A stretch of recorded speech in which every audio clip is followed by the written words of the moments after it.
اب ہم دیکھیں گے عیادت کے وقت مریض کے لیے دعائیں. پہلے تو آپ نے اپنا فائدہ کیا، وہ تو تھی عیادت. اب مریض کے لیے کیا کیا دعائیں ہیں اس کو تو سیکھ لیں. اور الحمدللہ ہم نے رمضان سے پہلے ایک کورس کیا تھا وبائی امراض سے بچنے کے 10 طریقے.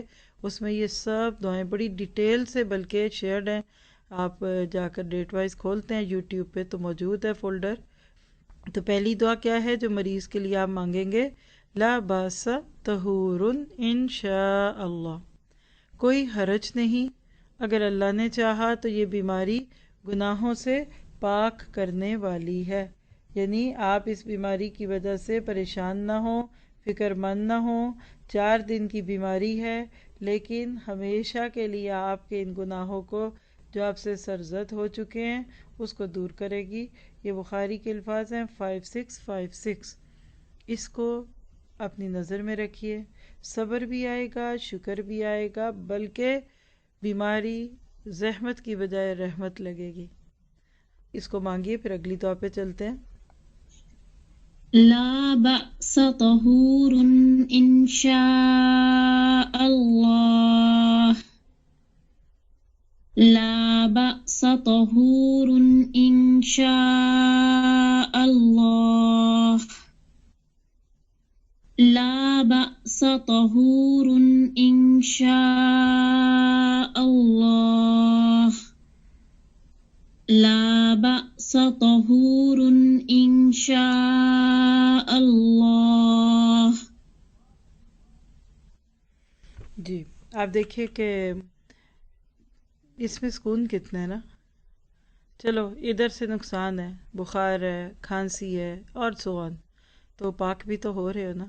اب دیکھیے کپڑے کو دھوتے ہوئے داغوں سے دھبوں سے پاک کرتے ہوئے بلیچ تک ڈالا جاتا ہے، گرم پانی میں پکاتے ہیں.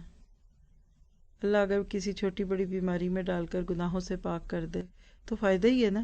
دعا کیا کرے کہ اللہ ویسے ہی پاک کر دے. آپ ویسے بھی کر سکتے ہیں. کس میں طاقت ہے کہ اللہ کی پکڑ اور اس کے عذابوں کو دیکھ سکے؟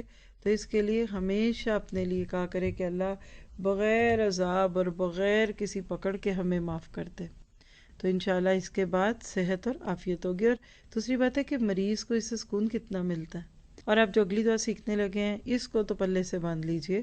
رسول اللہ صلی اللہ علیہ وسلم نے فرمایا کوئی مسلمان کسی ایسے مریض کی عیادت کرے جس کی موت کا وقت نہ آ پہنچا ہو اور 7 دفعہ یہ دعا پڑھے تو اسے عافیت مل جاتی ہے.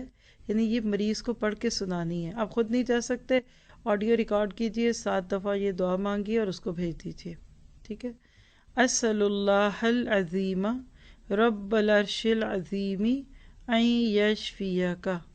میں سوال کرتا ہوں بڑی عظمت والے اللہ سے جو عرش عظیم کا رب ہے کہ وہ تمہیں شفا عطا فرمائے.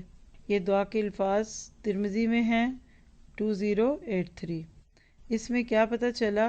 پہلے تو دیکھیے کہ اللہ کے عرش عظیم کا مالک ہونے کی بات ہے. پھر دوسری بات ہے کہ شفا کی بات ہے. کوئی ہماری طرح جنتر منتر نہیں. ہم تو پتہ نہیں کس طرح کی چھو منتر قسم کی دعائیں بھی پڑھے نہ تسلی نہیں ہوتی. سیدھی سی بات ہے.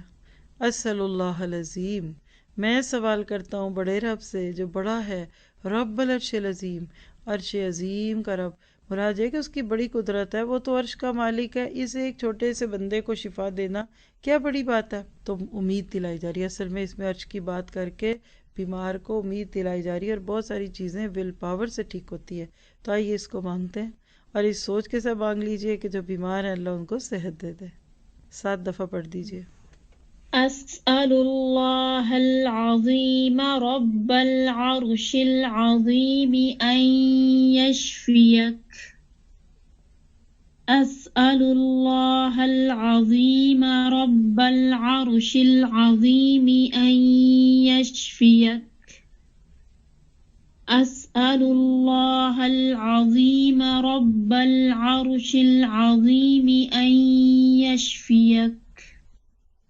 أسأل الله العظيم رب العرش العظيم أن يشفيك. أسأل الله العظيم رب العرش العظيم أن يشفيك.